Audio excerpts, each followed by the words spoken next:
Hi, welcome to Conversations with the Candidates. My name is Sarah Bartley. I am a resident of Beverly and actually a resident of Ward 3. I want to thank you for taking the time to get to know your Ward 3 City Council candidates today. I'm sitting here with Rick Marciano. Rick's a candidate for Ward 3 City Councilor. Thanks, Rick, for making time to chat with your voters today. You're welcome, and thank you very much. Well, good morning, BevCam, and thank you very much. And good morning, Sarah. Thank you very much. Great. So to get started, Rick, I would love for you to introduce yourself. Some people may know you, but others may not. So can you take a moment and introduce yourself and why you're running? Yes. Well, Euplio, Rick Marciano. I was born in Beverly. I went to New York for about 11 months, and I grew up in Leominster, Mass. Then I retired. When I graduated, I joined the Army. And when I retired from the Army, I came back to my hometown, Beverly, which I came here all the time anyways to visit my cousins that were living in my parents' house at one time that they eventually bought. And then I'm running for office because I love the city. I understand a lot of the stuff that's going on, and I'm trying to come on in and educate the voters on how the whole city runs. I can recognize certain things that other individuals cannot. I can pull stuff up, analyze it, and I'll talk to a lot of the citizens, and it's just I really enjoy it. So It's a good time. Yeah, so you're running in Ward 3. You and I both live in Ward 3. Yes. It's sort of a funny ward in terms of shape. You know, it starts over at Henry's, goes down McKay Street, includes Gloucester Crossing, parts of downtown, actually. Yes. And then up all the way up around behind the hospital, some neighborhoods back there, and up to exit 19. So kind of a big ward, lots of little neighborhoods, right? Yes. What would you say, as you think about the ward, is its greatest asset? Well, I think the diversity, because we have a little bit of everything. Not only do we have all the apartments and residents there, and then we got a lot of single homes throughout the ward, and then we have businesses. We got one of the biggest businesses in Beverly, the Cumming Center, which we have to support in reference to the property taxes. Because if they fail, the rest of the citizens of the city will make up the difference. So I try to, when I can, use the businesses at the Cumming Center. It's just great. And we have other businesses and restaurants throughout Ward 3, so the diversity and all the business, it's a great place. Yeah. And what do you hear, as you have knocked on doors in the past and as you've chatted with residents, what do you hear from folks in Ward 3 as their biggest sort of issues or concerns? Well, one of them is property taxes right now. Me personally, in the past 20 years, my property taxes have averaged 5% per year. So that's huge. I'm paying almost $20 a week to live in my house to the city of Beverly. Well, actually, per day. A week is almost $140. So in the next 20 years, if you're paying $7,000 a year, you may be paying $14,000. So that's really, for a lot of citizens, they're not making that much extra to make up the difference because the property taxes average about $240 per year as they go up. So I think that's hurting a lot of people. And not only does it hurt the people with the high property taxes, it also hurts the businesses.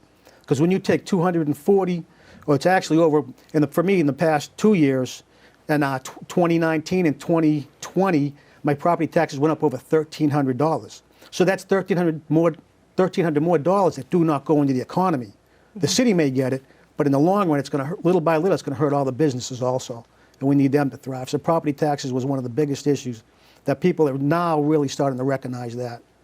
Okay. Yes. So as you think about that issue and other issues, as well as the assets that we talked about, how do you think about representing Ward 3 to City Hall and the rest of the council? What's your approach to representing your ward? They'll come up with specific issues, and then I'll take that issue and I'll just run with it. Like we do have a rat issue.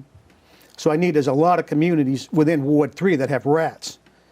And I could go there and I could see what the specific situations are and come up with some remedies. And if there's any way I can buy the product in bulk, even though the city should buy the product in bulk for a lesser of a price, whatever they want to use to slow the rat population down, or whatever the rodents are, I'll work with them directly. If there's flooding, like down in Jordan Street, there's a flooding issue. Mm-hmm. I went and I analyzed, went back to around 1938, 39. I looked at some old pictures, and the houses went to Snell Street. Everything passed from Snell on down. There was nothing. Russell was there. Kittredge was there. You'll see a few houses there back in 1938, 1939. But then I looked at another picture in 1955, and all those houses ran all the way down to the end of Jordan Street, and all those streets were filled in. And you could analyze the brook that was coming down. The next one I looked at was 1969, and you could see where they really cleaned the brook out. It's a beautiful view of that brook. So they must have had issues back from 1955 to 1969, and they did their job and cleaned it out. I've been down in the past couple of weeks back, and I took pictures of the brook all the way down by the baseball stadium or the baseball field that they have. It could be a softball field, but at Beverly High School, it's in the back. Yeah.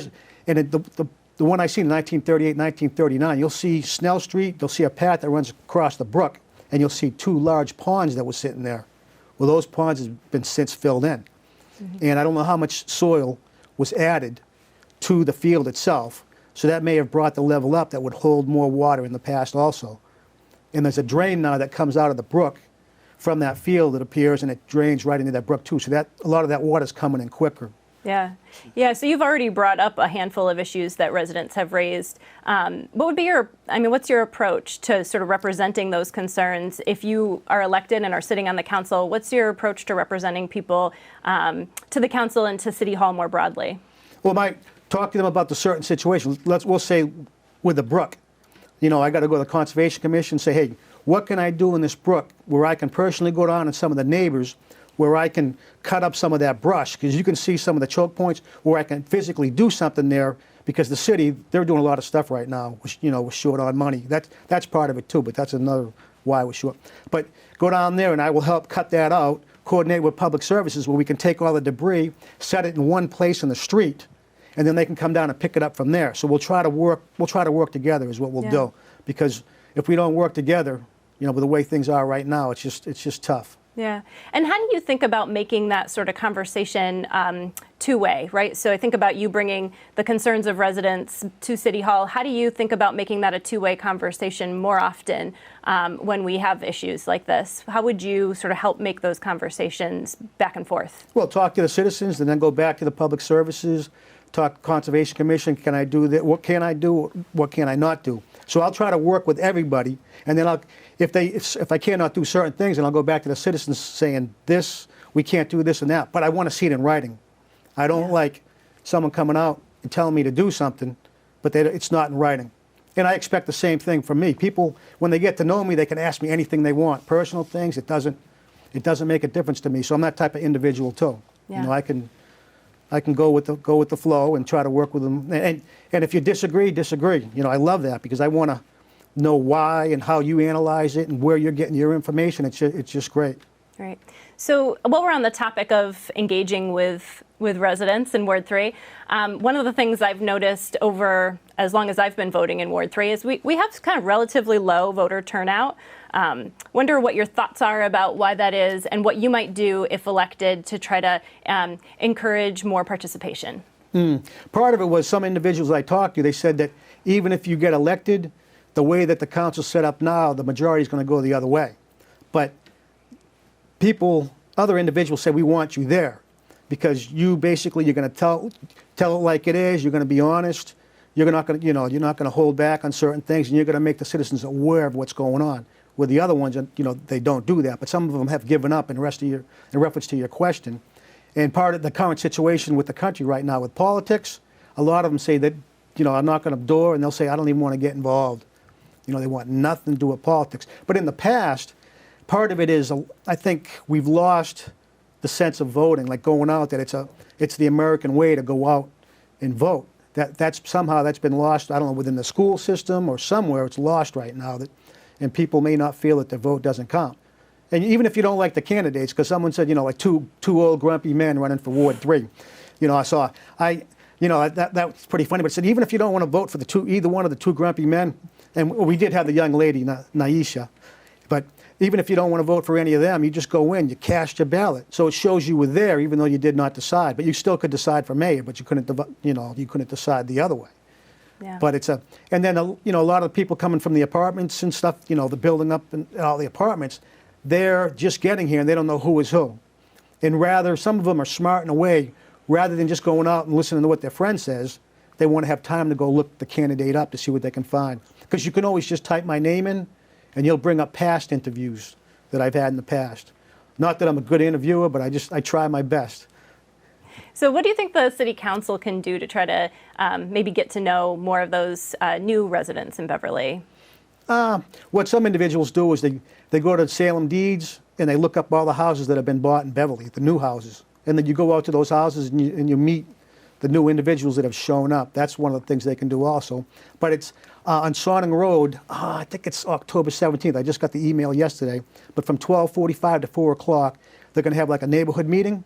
And they've invited the candidates to go there to speak with the neighbors. And that's one of the best ways that rather than going around knocking on the doors, anybody that wants to talk, they can come there and they can ask you questions and they can meet you right in that neighborhood. So I think in the majority of the neighborhoods, if somebody wants to set something up, we can meet them at the neighborhood all at once versus knocking on someone's door. They could have worked all night long, and here you are knocking on their door, waking them up, or they have other issues that are going on.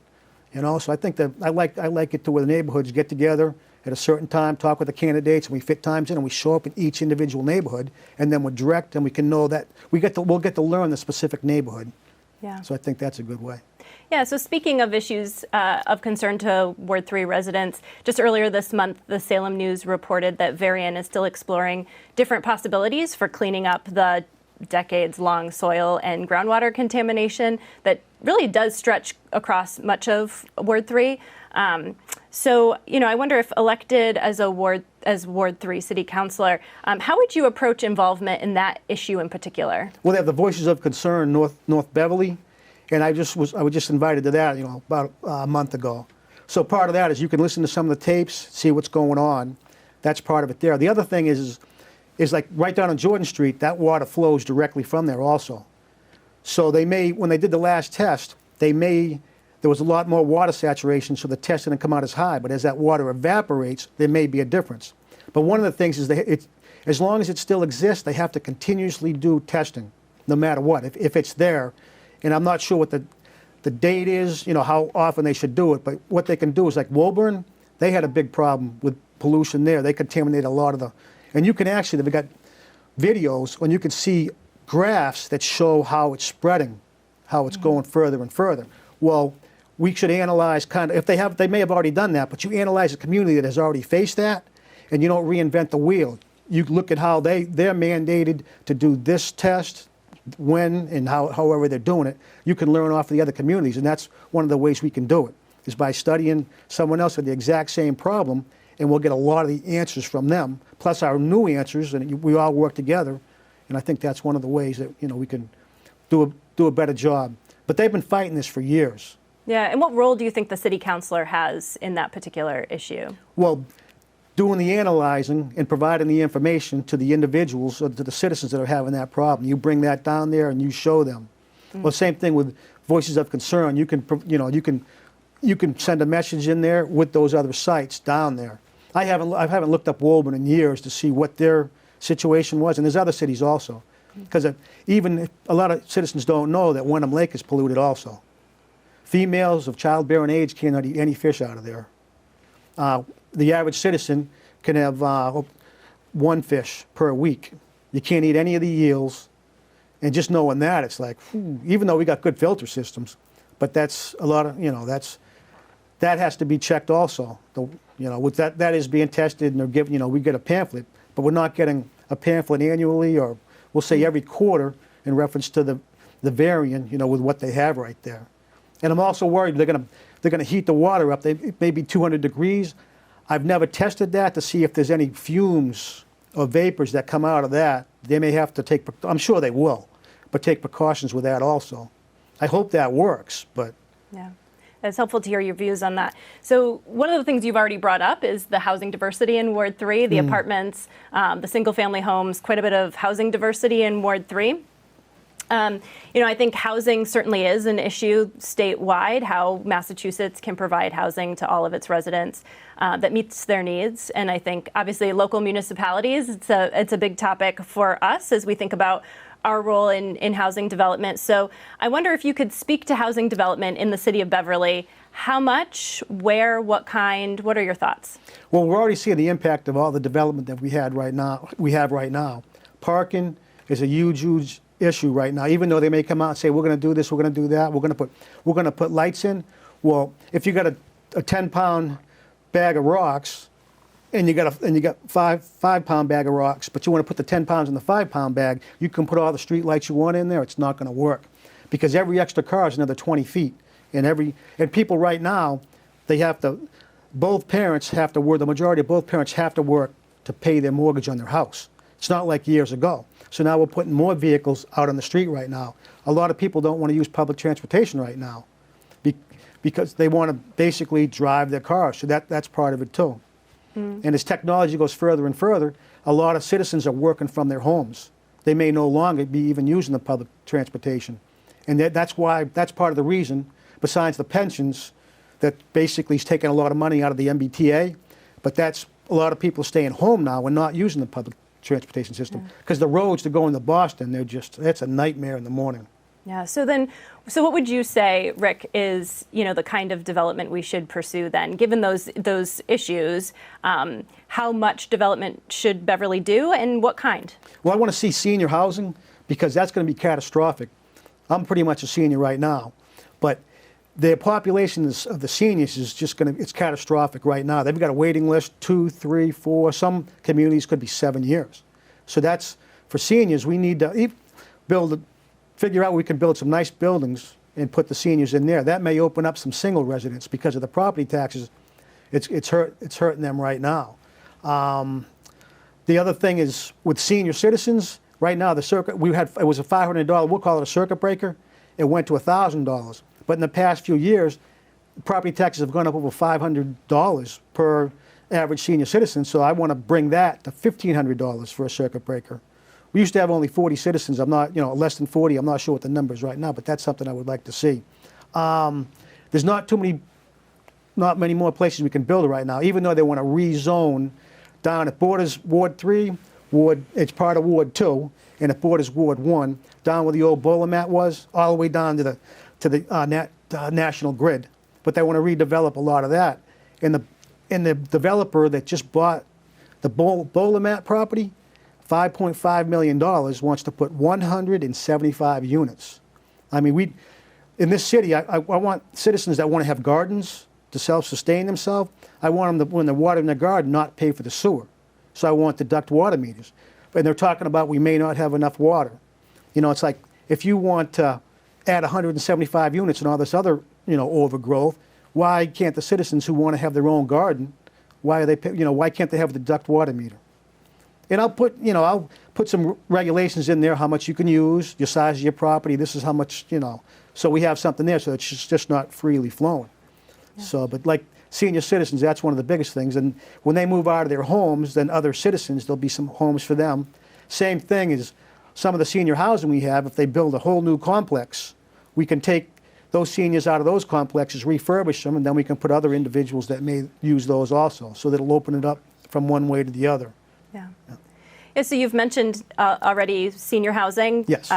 Our ward will have more senior housing in coming years. You've mentioned the rezoning of Bass River. How would you participate? How would you see yourselves, or maybe how have you already participated in the open processes around planning for each of those?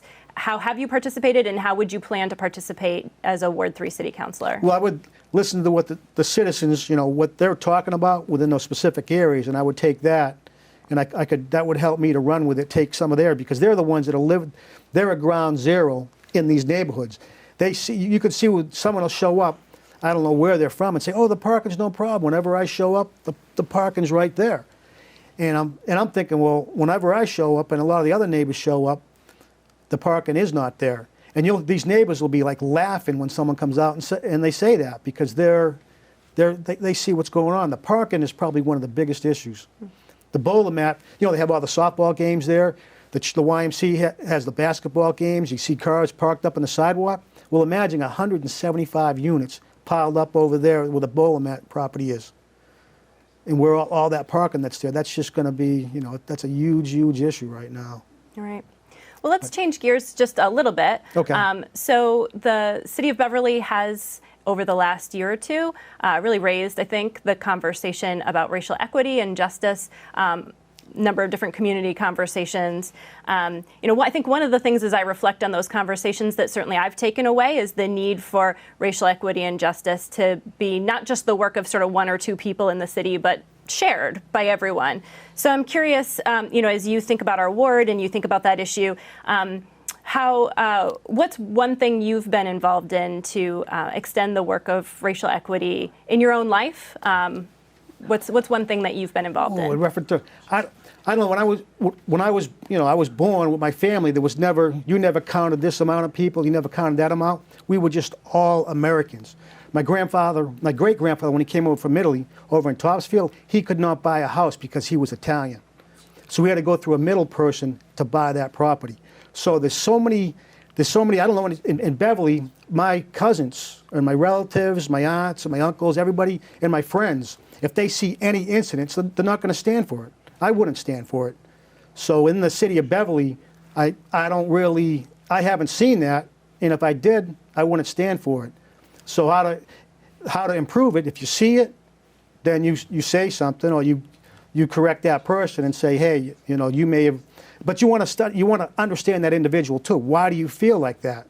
Why don't you like this individual, and see what their stories? I know years ago when I was in the Army, I was a top athlete in 1987, and I got the Field Station Berlin Athlete of the Year award for the male. And there was a few black individuals that were upset at that. And they would not compete against me. We had Ironman contests, push-ups, sit-ups, you run around, do different things. They would not compete against me because they didn't want to lose against a white person. So I've seen, that's what racism, I felt a bit of it that way. My leg was playing flag football. My leg was purposely broken.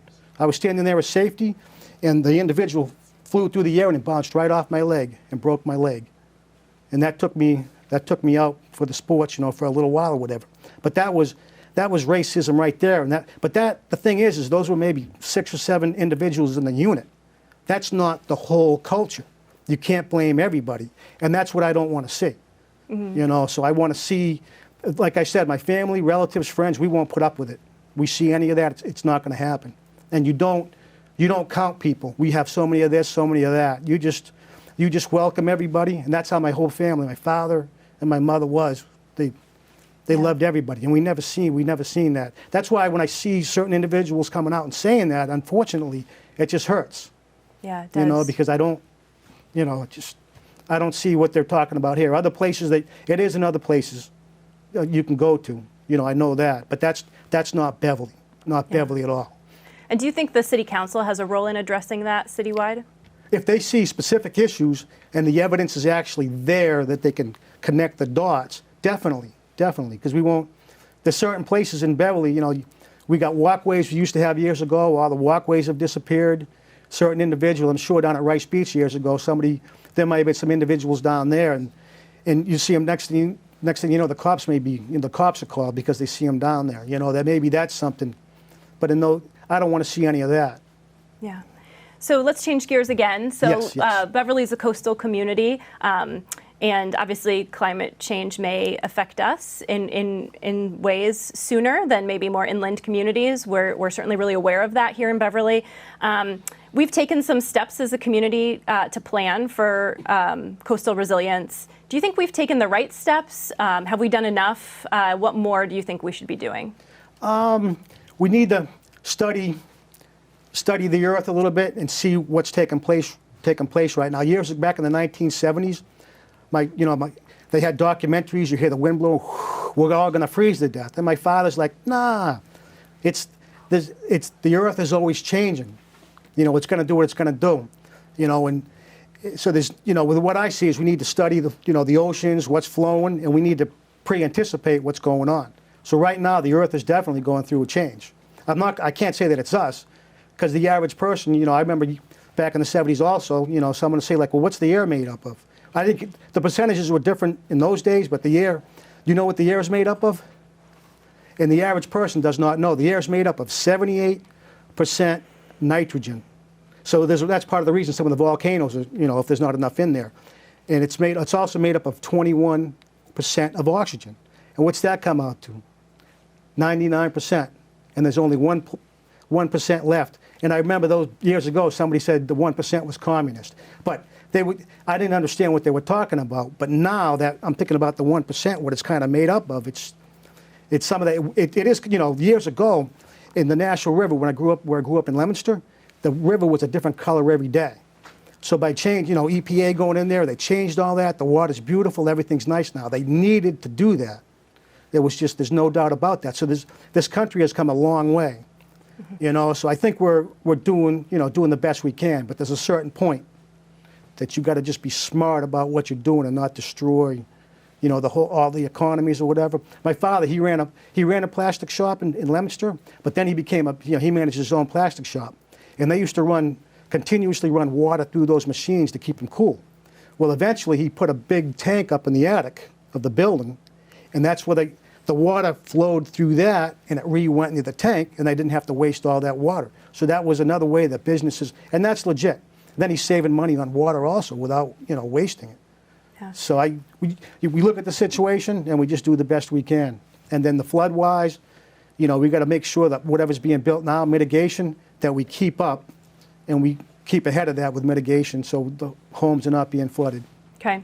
So Rick, we just have a couple minutes left. We've talked about a lot of things. If you had to prioritize of everything we've talked about or maybe something else, 2 or 3, really quickly, your top 2 or 3 priorities as a ward councilor, what would they be? Well, property taxes, that's number 1 right now. I want senior housing, give them an abatement on their property taxes.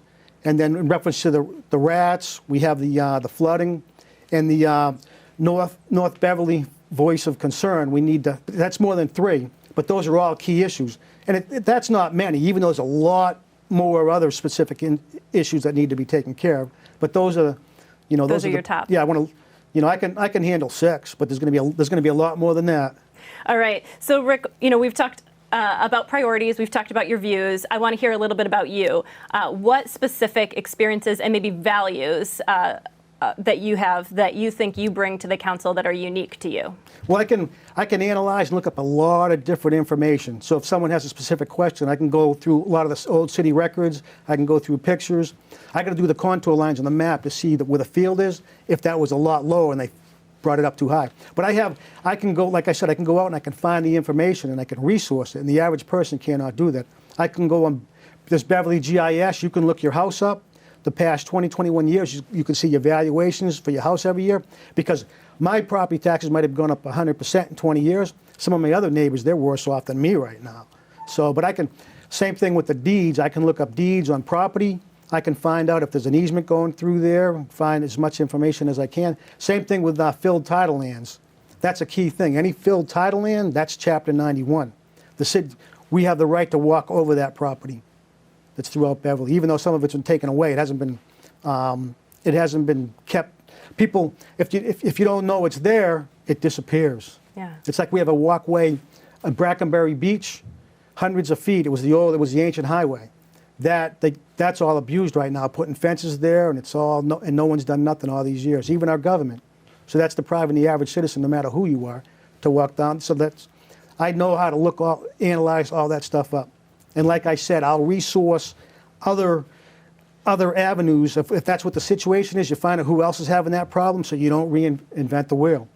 Just like Salem has a deduct water meter. We basically take their ordinance, change it to Beverly, and tweak a few things in it, and we can have deduct water meters here in the city of Beverly. I read some of the old books at the library. We got a historical room, and I think one of the mayors that was there, he said we're going to have enough water for 70,000 people. I shouldn't have said that, though, because they haven't given. I'm going to ask that question: how much water do we have currently? I'd like to hear the water department come out and just tell us that. How much water between Salem and us can Wenham Lake actually hold? Because I don't think anybody's ever asked that question. But I'm going to ask questions. Citizens will ask me. I'll ask them. They might, just being honest. And somebody did ask this question, whether you don't want to hear it or not. Yeah. I'll ask it. Thanks for helping us to get to know you a little bit better. I want to give you the chance now to make your appeal directly to the voters. What would you like to say to them? Thank you very much. Well, thank you, BevCam, for having me on and everything. I've been doing this for 19 years. I hope you want a different voice up at the council and everything. And I'll try to be short and sweet. I'll get my points across, and we'll move on from there. But I want to work with the citizens. I've been doing this, as I said, for a long time, and I would appreciate your vote. And Thank you very much, BevCam. Thank you, Sarah, for the interview. And if anybody has any questions, you go on Facebook, Euplio Rick Marciano for Beverly Ward 3 counselor, and or just call me up, 978-327-8126. If I don't answer, I'll get your. If I don't get back with you, if you leave a message, then just call again. Thank you very much. I want to thank you for joining us for Conversations with the Candidates. I want to thank Rick for being generous with his time and his perspectives, sharing with us how he'd approach the role of Ward 3 City Councilor. You can actually watch more interviews with the other candidate for the Ward 3 City Councilor role, as well as the at-large and other ward candidate interviews on BevCam. I also want to let you know that on the screen in just a moment will be information about how to call and learn about the upcoming election. You'll see important dates. So please pay attention to those and make sure you put them in your book so that you can be sure to make a plan to vote. Thanks for joining us.